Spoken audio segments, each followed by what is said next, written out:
All right, so welcome back to Team 33. So the last time I spoke to Conor Clancy, his beard was slightly longer, his hair was slightly longer, and he hadn't been outdoors in about 2 weeks. That has all changed, and Italy is sort of back to normal. They're back to the Serie A as well. Conor, welcome to the show again. How are you getting on? A lot better than I was the last time we spoke. Slightly longer at the time we spoke.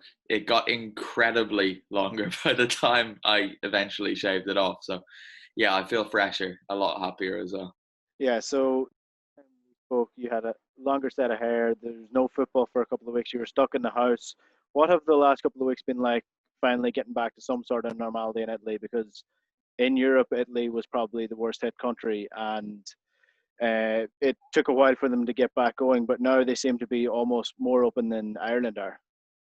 Yeah, well, even if you compare it to Ireland, on the face of it, it looks like it was much worse hit. But then when you look at the cases per million, it's actually not too different. It was more dramatically hit for sure because it was the first country in Europe to experience this virus, and then you had the fact that Italy has, I think it's the second oldest population in the world as well, behind China. So naturally, the figures of deaths were a lot higher than everywhere else. But the last few weeks have been honestly quite overwhelming, to be honest. I remember when we first got back outside, it was initially on the 4th of May. We were let outside to exercise and to take a walk or whatever. And I was still quite hesitant to be around crowds of people at the time because there were still quite a few new cases occurring every day. So I used to just go out for a walk at night time for a week or two. And then the cases just kept reducing and reducing. And then we got let back into bars on the 18th.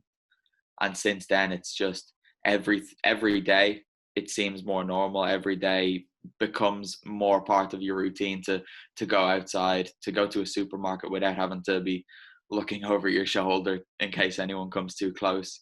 Most people are wearing masks.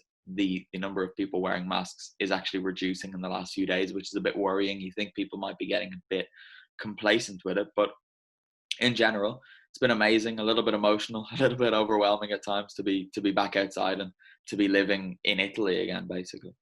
Yeah, I suppose Italy was ahead of Ireland, which might play into it, but well, the scenes that you're sort of describing there of sort of looking over your shoulder, I suppose that's kind of where we're at the minute. I still like they're opening up the pubs now are open. You're allowed to go get a haircut, but going back to work, I still find myself sort of taking an extra step back if someone's walking towards me in the corridor. Is that something that you've found you've gotten to, or is that something that you're? How has it been getting back into those sort of normal social interactions for you? At the beginning, it's quite difficult, to be honest. You do have to have a constant awareness when you're outside, even if you're just walking down the street and you see someone maybe 20 meters ahead of you coming the same direction. You've got to make the decision, okay, I need to cross the street to the other side. Or in Italy, it's quite normal to just walk out into the street. So it's fine. I could walk along the street, staying 2 meters away from the person coming towards me before going back onto the path. But then that just becomes second nature, and you don't necessarily need to think about avoiding these people. You just naturally do it. If you see someone coming towards you, you just drift away, and it's not necessarily something that requires conscious thought. But yeah, at the beginning, it's quite strange because you are constantly on edge trying to keep your distance from people. But then it does, I suppose, like anything, it's a bit like muscle memory now. I don't find myself thinking about doing it. I just notice myself doing it.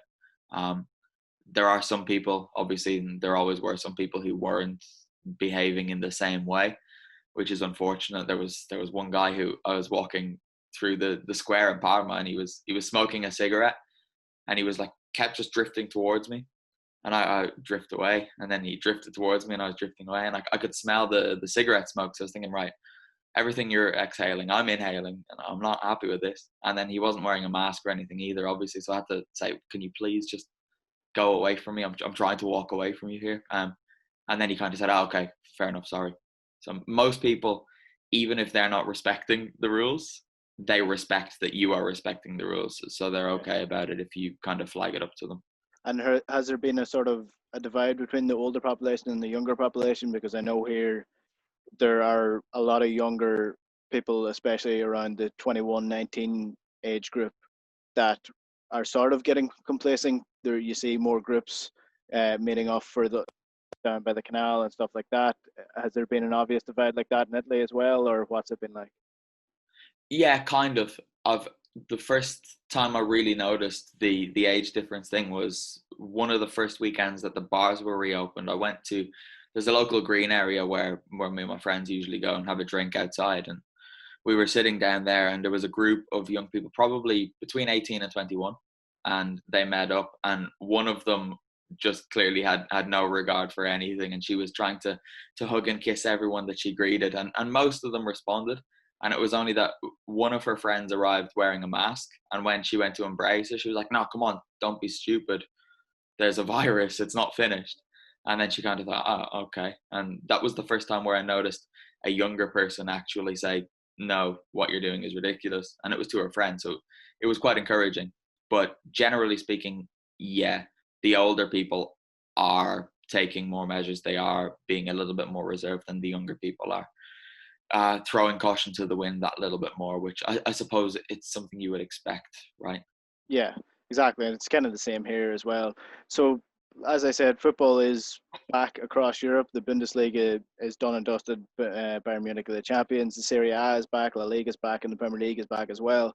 Before we get into the actual action on the pitch, one thing I wanted to ask you about was the attitude of the ultras in each club when it came to this sort of virus. There was a lot of discussion before this about Liverpool winning the league. Would their fans meet up outside the stadium to celebrate it? And I know that a lot of these clubs have right-wing fan bases. And if anything, if evidence shows you anything across the world, what right-wing people think of this virus is that it doesn't matter, it's not going to hurt them, and it's sort of a government ploy to take away your rights. So, what have the ultras been saying about this? What has their attitude been towards not being allowed back into the stadium? Well, it's not even it's the right wing thing. There are a couple of clubs who have right wing tendencies, particularly Hellas Verona will be one. Lazio have a section of their ultras group who are quite right wing, but generally speaking, they're extreme in their fandom, but not necessarily their political views. And the overriding thing here has been that the ultras are fully aware that the virus is a thing. When you see the numbers that Italy has experienced, it's hard not to. Everyone has been quite emotionally impacted by the number of deaths that we've seen here. Even people who don't necessarily know someone who has died from the virus. And the ultras' big complaint here is that the football has actually returned. So they are, and most of the clubs, I think all of the clubs in Italy, they signed a petition, the ultras that is, before football returned to say we don't want football coming back. And is that Atalanta's because they can't go to the games? Yeah, exactly that. They're basically going along with this whole thing that football without fans is nothing, right? Which I'm quite torn on, right? Because it's obviously a very, very different thing. But if football doesn't return, it may never return because football clubs need the income that they generate from playing football matches to continue to exist. And even now, you've seen him in Bergamo Atalanta, which was the hardest hit city in Italy. Their fans are still putting banners up outside the stadiums when there are games on saying, shame on you for playing, shame on you to Lega Serie A, not to Atalanta necessarily.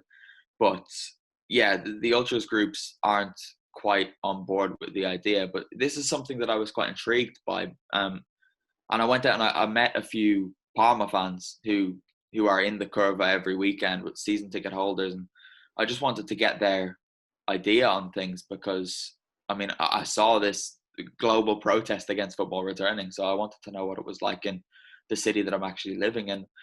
Most of them I spoke to were kind of saying, look, it's not football, but at the end of the day, we are fans. So at the end of the day, we want Parma to win, whether we're there or not. We'll still watch the games. We'll still follow our usual routines of getting our scarves out and wearing our lucky shirts. And I think generally speaking, in Parma anyway, the mood has shifted from complete reluctance to reluctant support of the team nonetheless. And I'm not sure how that compares to other cities. In Bergamo, it seems that that's not quite the case, but yeah, they're back and most people seem to be accepting it.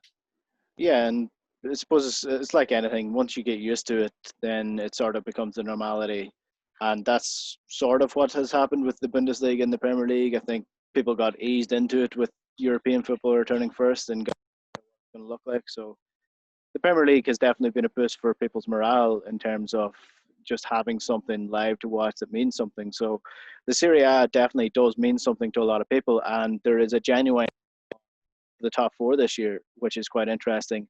Lazio are up there for the first time in a good while, so they're probably one of the clubs that I want to focus on. Simone Inzaghi took them over a couple of years ago. He was the assistant under Marcelo Bielsa. What's he brought to the team that they didn't have before? Because it has been a while since Lazio have found themselves in this position. He's just brought this incredible unity, and the job he's done with Lazio isn't completely incomparable to what Gasperini has done with Atalanta. He's just raised the average players in the team. They've all stepped up a level, and the big players have just found a consistency that they never really had before. Like Ciro Immobile has become a complete goal machine, despite not being that traditional number 9 who just operates in the box. He does everything for them. And then he's developed this like frightening partnership with Luis Alberto, who just assists him seemingly in every single match. And then they've just got a really good spine too. So Strakosha in goal, Acerbi at the back, Luis Alberto and Milinkovic-Savic in midfield, and Immobile up front. After that, there's not all that much quality in the team, but they just operate in a system that they play this 3-5-2 where Milinkovic-Savic and Luis Alberto in midfield have a bit more license to roam. The rest of their players, be it Marco Parolo or whoever plays in midfield, is much more limited to help with the defensive duties. And then the wing backs are probably the weakest part of the team, but they bomb up and down. Manuel Lazzari, actually, who plays on the right, arrived from Spal last summer, and he's been one of the signings of the season in Serie A. Okay. He's just been completely incredible, but when he's been injured or whatever, it's quite obvious that they're lacking something on the right. And then, I mean, on the left, they've got Johnny at the moment, who's a complete disaster. It's kind of a mystery that a team are challenging for the Scudetto with him in the team. But no, Inzaghi's just raised the general level of everybody there and got the likes of Immobile and Alberto finding a consistency that a lot of people never really thought they could achieve. We saw Immobile with Sevilla, Borussia Dortmund, even when he was with Torino in that second spell, he wasn't always delivering. Luis Alberto, Liverpool fans will know him, right? And nobody could have foreseen he would go on to do what he's doing now. He's an absolute joy to watch. I think he's already in double figures for assists this season. The majority of those were probably for Immobile. And yeah, it's just Inzaghi's waved the magic wand and everything's clicking at Lazio. Yeah, so he was actually the man who brought the likes of Ciro Immobile there and Luis Alberto as well. So he clearly has an eye for a player. Do Lazio have the spending power if they do finish second to compete in the top four for a couple of years now? No, absolutely not. The only club with spending power in Italy are really Juventus, and they don't spend all that often. I know they've just spent a crazy amount to sign Arthur Melo from Barcelona, but the fact that Pjanic has gone in the opposite way, the initial sum isn't exactly what it seems. And Juve just get free transfers in. Yeah. Clubs in Italy don't spend the same way that others do. Yeah, well, that's an interesting one. And Juventus were actually my next protocol. So they're probably going to win the league again this year. That's going to be Sarri's first trophy as a manager. What has he been like at Juventus? I know he's kind of brought a little bit of Sarri ball. It took a little bit of time for him to actually implement that. Have Juventus fans taken to him now that they're actually on the where they belong, or how's he being taken at Juventus? He's leaving a lot to be desired at the moment. You know, when we think about Maurizio Sarri, particularly in Italy, where we saw the best of his football with Napoli and Empoli before that, you expect to see this like free-flowing attacking football, 1-2 touch passing that's just completely hypnotizing. It never really happened at Chelsea, but he was just given 1 year. But then when he returned to Italy, it was expected that would just return, right? The last thing we saw of Sarri was incredible. So Sarri's going to return to Italy and be incredible again. And it's not been the case. Miralem Pjanic is someone who should have been really, really important to Maurizio Sarri's Juventus. and it just hasn't worked. He just hasn't hit the level of performance that he should have hit. Arthur Melo might well do that, but Rodrigo Bentancur has been by far the best midfielder at Juventus under Sarri. Quite a promising Uruguayan player. And then Paulo Dybala, who everybody thought was made for this Sarri team. Juve did everything they possibly could to sell him last summer. They couldn't. He stayed, and he's been their most important player this season. I think if they lost Dybala, they wouldn't be winning Serie A this season. Cristiano Ronaldo doesn't really matter. He scores a lot of goals, but I mean, they won Serie A, seven times in a row before he arrived. They would have done it without him last year. They probably would do it without him this year as well. Dybala's the real one. So if it wasn't for Paulo Dybala, I think Maurizio Sarri would be in a lot more trouble than he currently is. Right, and chances of Champions League, are they the dominant force that they could somehow find their way to the final? I know they have Leon, so that's almost a given that they should beat them. Are they good enough to go to the Champions League final this year? From what I've seen with Juventus, it's really sort of stop-start. And like you said, the Sarri ball hasn't really taken fold the same way as it had at Napoli. So do they have enough strength with the likes of Ronaldo, De Ligt in defence? I know Chiellini has signed a new contract as well. So obviously, he must have some sort of favour with the players. It's hard to write off a team like Juventus, but I've not seen one single performance from them this season that suggests they're good enough to win the Champions League. But this is what Juve do every single year. They make it to March, and I suppose it's kind of March now in football calendar terms. They make it to March without having really done anything, and then they just click into gear. The Champions League nights start coming, and they deliver. They've gotten to 2 finals in recent years just because they know what to do. That they've not got that back three of Barzagli, Chiellini, and Bonucci anymore, but De Ligt is starting to find his feet at last. Chiellini is returning from injury. He'll be fine by the time August comes around for the Champions League, and it's hard to write them off just because they've got Cristiano Ronaldo and they've got players with the know-how to make it through these one-off games. But honestly, I don't think they have. I don't think they have a chance. And if they win the Champions League, it's probably going to be one of the most undeserving Champions League winners in recent years, because it's debatable that they've even been the best team in Italy this year. Like before the break, I would have backed Lazio to win the Scudetto every single time I was asked. The break came at an unfortunate time for them, and they lost their first game back after the break. So Juve are now favourites, but no, I really, really, really do not think that Juve have any chance of winning the Champions League. Even in terms of Italy's representatives, Atalanta and Napoli are teams that I would back to go further, because Atalanta just score a ridiculous amount of goals, and Napoli have been quite resurgent under Gennaro Gattuso as well, and they beat Juve in the Coppa Italia final. Yeah, it went to penalties, but Napoli were by far the better team. But Juve in Europe, I'm not so sure. So in terms of the best of the rest, then you mentioned Napoli and Atalanta, the likes of Roma. Are they all at a similar level, or who do you fancy to be in those Champions League spots come the end of the season? I think it will finish as is. I think the top 4 will be Juve, Lazio, Inter, and Atalanta in that order, probably. I wouldn't be too surprised if Inter fell away and Atalanta even finished third again, well, as they did, I think, 4 years ago. It wouldn't be too surprising. But Roma are 2 hit and miss. There's now a 9-point gap for them to recover on Atalanta. Napoli just left it too late. I mean, they were around 13th, 14th at Christmas. So it was always going to be difficult. They're 12 points off the Champions League. They play Atalanta this evening, which could make things a little bit interesting. But even that, it's a 9-point gap to overturn if they beat Atalanta this evening. And it does seem like the top 4 is going to stay as is. And I think that's probably fair. These 4 teams have been by far the 4 best teams in Italy this season. No real question about it. And it's been reflected in Europe as well, not with Inter, but with Juve and Atalanta getting to the stages they're at.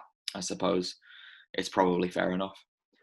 And before I let you go, Conor, there are a couple of stories I just want to finish up on. So obviously the contract has been something that has tickled some people's fancies over here when it comes to the likes of Jeff Hendrick, who is apparently going to a Serie A club. Firstly, are you hearing anything of AC Milan signing up Jeff Hendrick? Are there other clubs in Italy that are interested in him? How likely is that transfer? I honestly, I heard about it through British press, like most people did. I was surprised by it at first, but I think Hendrick's actually a player who wouldn't necessarily do too badly in Italian football. He's technically quite good, and he likes a bit of physicality. He'd probably slot into a few midfields quite nicely. People obviously laughed at that link, right? Because it's Jeff Hendrick going to Milan, but I think that's people thinking about Milan as the name rather than Milan in their current standing. They're seventh in Serie A. They're doing well to be ahead of Hellas Verona, Cagliari, and Parma at the moment. So that's the level that Milan are currently at. As unfortunate as it is to say, I know they've got Zlatan Ibrahimovic, so people think differently. But yeah, Milan and Jeff Hendrick would probably be quite a nice fit. Although if I was Jeff Hendrick, I'd probably go to any Serie A club other than Milan, because it's not really geared up to succeed for anyone arriving at Milan, unfortunately. And the other English clubs, or other English players playing in Italy, the likes of Chris Smalling, Alexis Sanchez as well, they extended their contract at the end of the year. Are they likely to stay on post that? I know Smalling has been welcomed quite well in Roma, but not so much with Alexis Sanchez. Smalling started incredibly well. He's kind of, I don't want to say regressed to the mean, because that seems a little bit harsh, but his performances have definitely dipped since Christmas. I spoke to him here in Parma in November, and he was loving it. He was absolutely loving his time in Italy, and I kind of pushed him to see if he was going to try to stick around. And although he didn't commit to an answer, the way he spoke definitely suggested he would be happy to stick around in Roma for another year or whatever it may be. He's definitely a player that Roma could do with keeping around as well. Alexis Sanchez, again, he was very unfortunate. He started quite well, had a bit of promise, and then there was a game at Sampdoria where he was the best player on the pitch. I think he scored twice and then got sent off. And then that kind of just summed up his time at Inter. He never really hit those heights. He impressed when he came on here at Parma the other night, but I mean, he was always going to in those situations, I suppose. And Victor Moses, Ashley Young as well. Other players who initially did okay in their first few games since the restart haven't been quite as impressive. But Moses got the assist for Inter's winner in the last minute at Parma the other day, and Ashley Young had a hand in the other goal. He delivered the corner. So I don't think they're complete disasters. Whether or not they can continue to show some sort of level remains to be seen. But it's not like they've come in as Premier League rejects and torn the league apart. But it's not as if they've come in and completely flopped either. They're somewhere in between. All right, Conor, good stuff. Hopefully the next time we're talking to you, there hasn't been another second wave and your hair stays the perfectly hairdressed haircut that you have right now for the next couple of weeks. Conor Clancy, thanks very much. Cheers, Enda.